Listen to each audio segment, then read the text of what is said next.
Noong June 28, 1919, formal nang nagwakas ang unang digmaang pandaigdig sa pamamagitan ng kasunduan sa Versailles.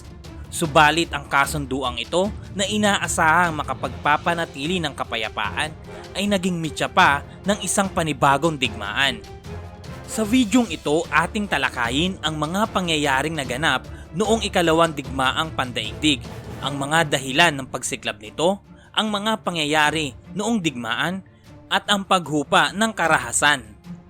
Hindi naging epektibo ang kasunduan sa Versailles upang mapanatili ang kapayapaan matapos ang unang digmaang pandaigdig. Ito ang pinagmula ng tensyon na hahantong sa ikalawang digmaang pandaigdig. Maraming hindi nalugod sa mga tadhana ng kasunduan sa Versailles. Nariyan ang Germany na nagkaroon ng matinding galit dahil sa natanggap nitong parusa. Ang Japan at ang Italy naman ay bigong makakuha ng mas malawak na teritoryo na layunin nito sa pagbagsak sa digmaan. At ang mga bansa sa Asia at Africa na umaasang makakamit nila ang kalayaan matapos ang digmaan, subalit sa halip ay ipinasailalim sila sa mandate system. Naging malaking kawalan naman para sa League of Nations ang pagtanggi ng makapangyarihan noong Estados Unidos na sumapi rito. Para sa Estados Unidos, ang hindi pagsapi sa liga ay paraan upang makaiwas ito sa mga kaguluhan sa Europa. Matapos ang digmaan, maraming bansang sadlak sa kahirapan ang sumandig sa Estados Unidos. Subalit, noong 1929, kasabay ng hiyawan ng mga stockbroker sa Wall Street ay ang pagbagsak ng ekonomiya ng Estados Unidos. Gayon din ang ekonomiya ng maraming bansa sa Europa. Ang pangyayaring ito ang tinaguriang Great Depression. Bunsod ng Great Depression, marami ang nawalan ng hanap buhay at tirahan. Nagsara ang mga bangko at nalugi ang mga negosyo. Maraming tao ang nagutom at marami rin ang kumitil ng sariling buhay. Ang matatag na demokrasya ng Estados Unidos, Great Britain at France ay nakabangon sa krisis noong 1930. Subalit may ilang demokrasyang bigong matugunan ang naturang krisis ekonomiko. Dahil sa pagkadismaya sa kawalan ng kakayahan ng demokratikong pamahalaan na tugunan ang mga hamon ng Great Depression, umiral ang pasismo sa ilang bansa sa Europa. Ang pasismo ay ang ideolohiya kung saan itinuturing na higit na mahalaga ang kapakanan ng pamahalaan kaysa sa mamamayan. Dito pinaniniwala ang dapat maging tapat ang mga mamamayan sa pamahalaan at sa bansa. Ito ang tinukoy na paraan upang makaahon ang bansa mula sa kahirapan. Totalitarianismo ang umiral na pamahalaan sa mga bansang naniniwala sa pasismo. Ang totalitarianismo ay isang sistema kung saan nagkaroon ng ganap na kapangyarihan ang pamahalaan sa lahat ng aspekto ng pamumuhay ng mga mamamayan. Tatlong diktador ang nakilala sa panahong ito. Ito ay sina Adolf Hitler ng Germany, Benito Mussolini ng Italy, at Joseph Stalin ng USSR. Sa Germany, pinamunuan ni Hitler, isang veterano ng unang digmaang pandaigdig, ang Nazi Party. Nilayon niyang muling iangat ang karangalan ng Germany sa pamamagitan ng pagpapalawak ng teritoryo nito. Sa ilalim ng pamumuno ni Adolf Hitler, naganap ang isa sa pinakamalagim na pangyayari noong ikalawang digmaang pandaigdig at sa kasaysayan ng daigdig, ang Holocaust. Kinamuhian ni Hitler ang mga Jew na itinuturing niyang mababang uri ng tao. Ang mga Jew ang itinuturong dahilan ni Hitler para sa lahat ng mga suliranin sa Germany. Ninais ng mga German na lipunin ang mga mabababang uri ng lahi at panatilihin ang kadalisayan ng lahing Aryan o ang mga taong Germanic. Sa simula, tinanggalan ang mga Jew ng mga karapatan. Sumunod ay marahas silang itinaboy mula sa Germany. Pagkatapos ay itinapon ni Hitler ang mga Jew sa mga ghetto o ang lugar kung saan ibinukod ang mga Jew mula sa lahing Germanic gamit ang pader na gawa sa bato at barbed wires. Doon hihintay na mamatay ang mga Jew mula sa gutom at sakit. Upang mapabilis ang paglipol sa mga Jew, ipinatupad ni Hitler ang final solution.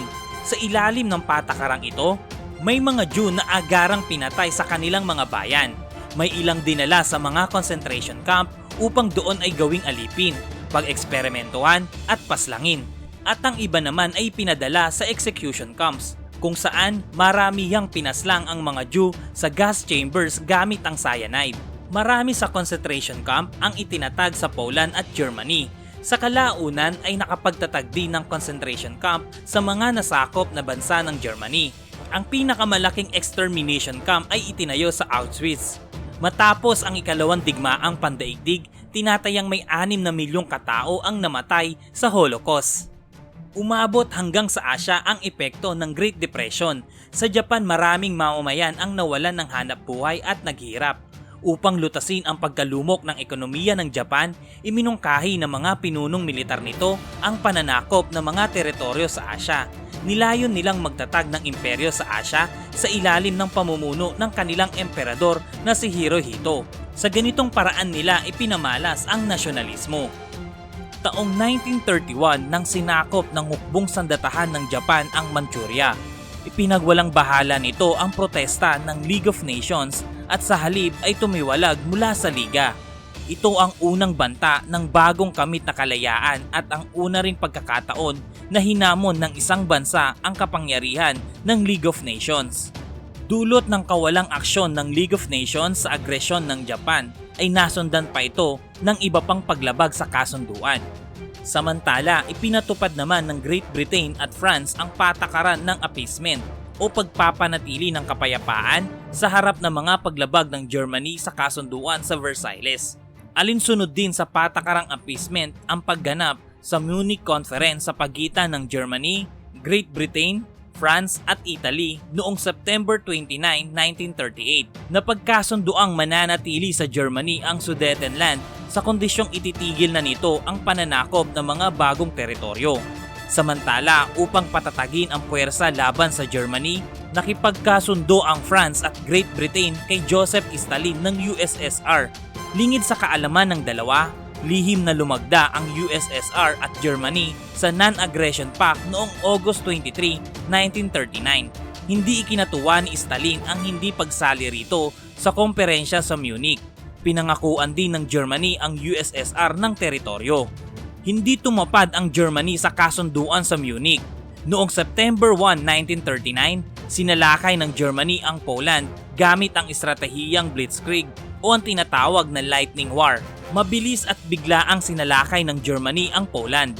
Sa pagkakataong ito, hindi pinalagpas ng Great Britain at France ang Germany. Noong September 3, nagdeklara sila ng digmaan sa Germany. Ito ang hudyat ng pagsisimula ng ikalawang digmaang pandaigdig. Naging madugo at mahaba ang pangyayari noong ikalawang digmaan sa Europa. 1940 ng Abril, naglunsad ng Blitzkrieg ang Germany laban sa Denmark at Norway. Nagapi ang Denmark matapos lamang ng 4 na oras. May 1940, napasakamay ng Germany ang Netherlands, Luxembourg at Belgium. June 1940 naman, pumanig ang Italy sa Germany. Nagdeklara ng digmaan ang Italy laban sa France at Great Britain. Sa parehong buwang ito, sumuko ang France sa Germany at inilunsad ng Germany ang Operation Sea Lion laban sa Great Britain. Taong 1941, sa banta ng pananakop ng Germany, sumapi ang Bulgaria, Romania at Hungary sa Axis powers. Taong 1941 din sinakop ng Germany ang Yugoslavia at Greece, mga bansang kaalyado ng Great Britain. Noong June 22, 1941 naman, inulunsad ni Adolf Hitler ang Operation Barbarossa upang sakupin ang dating kaalyadong USSR. Sa Asia Pacific naman, ipinagpatuloy ng Japan ang pagpapalawak nito ng imperyo sa ilalim ng propagandang Greater East Asia Co-Prosperity Sphere. Di umano ang layunin ng Japan ang sama-samang pag-unlad ng mga bansa sa Asya sa ilalim ng pamumuno nito. Iginiit din nito na ang Asya ay para sa mga Asyano. Taong 1937, ito ang taon kung saan formal na umanib ang Japan sa Axis powers. Dahil sa banta ng Estados Unidos sa ambisyon ng Japan patungkol sa Asia-Pasipiko, sinalakay ng mga hukbong Hapones ang base militar ng mga Amerikano sa Hawaii. Ika-7 ng Disyembre taong 1941 nang salakayin ng Japan ang Pearl Harbor. Bunsod nito, nagdeklara ng digmaan ang Estados Unidos sa Japan noong ika-8 ng Disyembre. Sa pakikilahok ng Estados Unidos sa digmaan, higit na lumakas ang Allied forces. Unti-unti ring pumanig sa kanila ang tagumpay. Noong December 22, 1941, nagpulong sina Winston Churchill ng Great Britain, Franklin D. Roosevelt ng Estados Unidos at Joseph Stalin ng USSR upang bumuo ng isang estratehiya laban sa Germany. Dito na nag-umpisa ang pagwawakas ng karahasan. June 1941 sa South Africa, nagapi ng Allied Forces ang kaalyadong Africa Corps ng Germany. June 1941 din sa Russia, bigong salakayin ng hukbong German ang Moscow dahil sa taglamig doon. Nagyelo ang mga kagamitang pandigma ng mga German at mula sa kanilang hukbo ay may nasawi na may kalahating milyong sundalo. Pebrero 1943, sumuko ang German sa Stalingrad. September 1943, sumuko naman ang Italy sa Allied Forces bagamat nagpatuloy ang pakikipagdigma ng mga Italyano hanggang sa pagsuko ng Germany noong 1945. June 1944, sa tinaguriang D-Day, ginapi ng pinagsamang puwersa ng British, Americans, French at Canadian ang mga German sa Normandy. Tagumpay ng mga itong palayain ng France, Belgium, Luxembourg at malaking bahagi ng Netherlands. December 1944 naman, natalo ng Allied Forces ang Germany sa Battle of the Bulge. Buwan ng Abril 1945, nagpakamatay si Hitler at ang asawang si Eva Braun. Tinanggap ng Allied Forces ang walang kondisyong pagsuko mula sa hukbong militar ng Germany noong ika-7 ng Mayo taong 1945. Ika-8 ng Mayo nang opisyal na nilagdaan ang pagsuko sa Berlin. Dito nagwakas ang ikalawang digmaang pandaigdig sa Europa. Samantala, napipinto na rin ang pagwawakas ng ikalawang digmaang pandaigdig sa Asia-Pasipiko sa mga panahong yon. Buwan ng Abril taong 1942, sumuko ang Allied Forces sa Pilipinas sa hukbong Hapones. Dito rin naganap ang Bataan Death March. June 1942, nagapi ng Allied Forces ang puwersa ng Japan sa Battle of Midway. October 1944, nagapi ng Allied Forces ang Japan sa Battle of Leyte Gulf. Sa parehong buwan, muling nabawi ng Estados Unidos ang Pilipinas mula sa Japan. Agosto 1945, sa pasya ng Pangulong Harry Truman ng Estados Unidos, pinasabugan ng atomic bomb ang mga lungsod ng Hiroshima at Nagasaki sa Japan. Matapos ang pagpapasabog sa Hiroshima at Nagasaki, noong ika-2 ng Setyembre taong 1945 ay formal na sumuko ang Japan. Naganap ang seremonya sa barko ng Missouri sa pangunguna ni General Douglas MacArthur. Dito nagwakas ang ikalawang digmaang pandaigdig sa Asia-Pasipiko at sa daigdig. Bago ang opisyal na pagwawakas ng digmaan ay ginanap ang dalawang komperensyang nilalayong talakayin ang kapalaran ng Europa matapos ang digmaan.